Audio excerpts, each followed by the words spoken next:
श्रीजगन्नाथाय नमो नमः। ॐ आनन्दनन्दकन्दाय प्रणतार्त्रिहराय च नीलाचलनिवासाय श्रीजगन्नाथाय ते नमः। ॐ मन्नाथ श्रीजगन्नाथ मद्गुरु श्रीजगद्गुरु मदात्मा सर्वभूतात्मा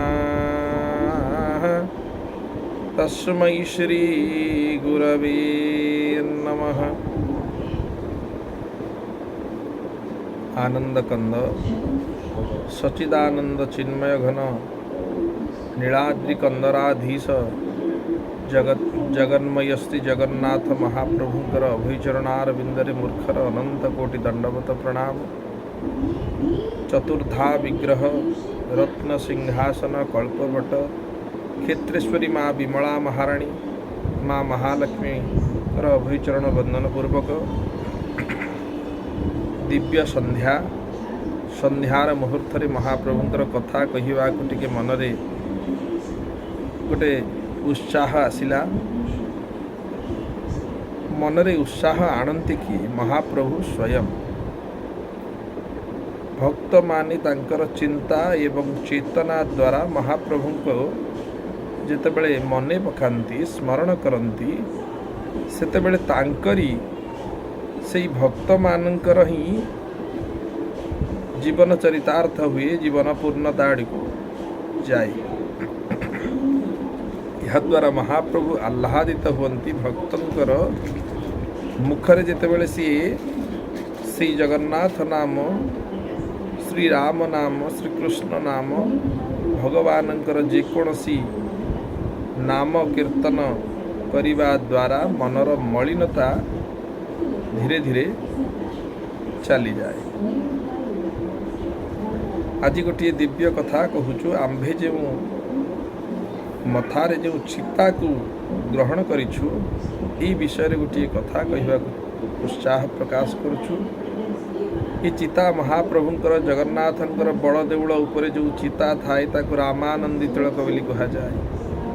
रामानंदी तिलक महाप्रभु को जो राम सोई जगदीशा न्याय रे श्री जगन्नाथ एवं श्री राम मर्यादा पुरुषोत्तम ऐक्यता को लक्ष्य करी तिलक सेठी बना जाइछि एवं यार दायित्व चुनुरा सेवक जो माने पतित पावन को नित्य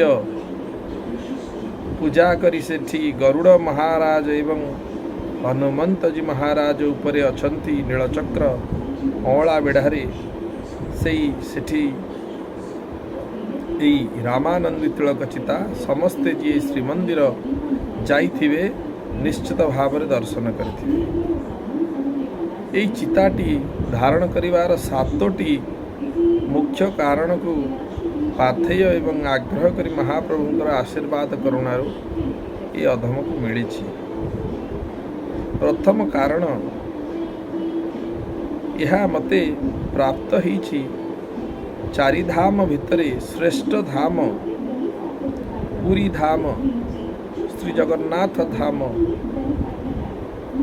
ठारे प्रथम कारण। द्वितीय कारण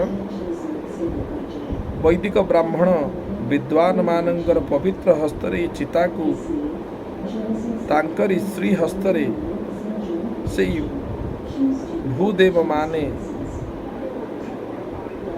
तांकरी स्वहस्तरे आम्भ को चिता को प्रदान करिछन्ति। तेणुक चिता धारण करिवार द्वितीय कारण। तृतीय कारण महाविष्णु श्री नृसिंह महाप्रभुंकर आदि नृसिंह श्री जगन्नाथ श्री नृसिंह महायज्ञ महाविष्णु यज्ञ रे यह प्राप्त होइछन्ति। तृतीय कारण। चतुर्थ कारण मंत्रराज नृसिंह मंत्र उच्चारण सहित जप एवं आहुति समय रे यह प्राप्त होउछन्ति। चतुर्थ कारण। पंचम कारण श्री महादेवंकर आस्थान एवं यज्ञ वेदी जोठिकी समस्त देवादेवींकर आवाहन होई पूजा होउछंती एवं महाविष्णु यज्ञ आहुति होउछि से यज्ञस्थली रे ए अधम को ई चिता को प्रदान कर दैछि। एहा हेउछि पंचम कारण। षष्ठ कारण एही दिन आमर पूज्य परमहंस श्री प्रज्ञानानंद जी महाराजंकर श्री गुरुदेव श्री हरिहरानंद जी परमहंसंकर आश्रम बालीघाई जाई जीवार सही दिन संध्या समय सही दिन सुजोग ए अधम को मिलता एवं श्री गुरुजींकर जी कि मोर दीक्षा गुरु तांकर दर्शन प्राप्ति से समान दिन रे षष्ठ कारण। सप्तम कारण महाप्रभुंकर चिता ये रामानंदी तिलक ये जगन्नाथंकर तिलक महाप्रभुंकर ये श्रीपाद चिन्ह एवं मझिरे महालक्ष्मींकर प्रतीक